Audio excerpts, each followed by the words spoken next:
Are you familiar with an Israeli study that had 2.5 million patients and found that the vaccinated group was actually 7 times more likely to get infected with COVID than the people who had gotten COVID naturally?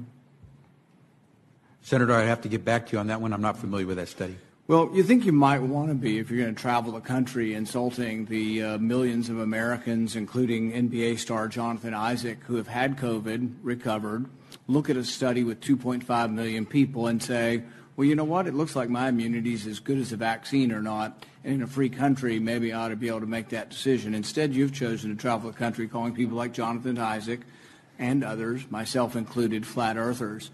We find that very insulting, goes against the science. Are you a doctor or a medical doctor? I've worked over 30 years on health policy. You're not a medical doctor. Do you have a science degree? And yet you travel the country calling people flat earthers who have had COVID, looked at studies of millions of people, and made their own personal decision that their immunity they naturally acquired is sufficient. But you presume somehow to tell over 100 million Americans who have survived COVID that we have no right to determine our own medical care. You alone are on high, and you've made these decisions, a lawyer with no scientific background, no medical degree. This is an arrogance coupled with an authoritarianism that is unseemly and un-American. You, sir, are the one ignoring the science.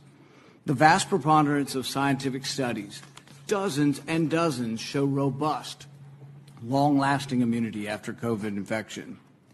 Even the CDC does not recommend measles vaccine if you have measles immunity. The same was true for smallpox. But you ignore history and science to shame the flat earthers, as you call them. You should be ashamed of yourself and apologize to the American people for being dishonest about naturally acquired immunity.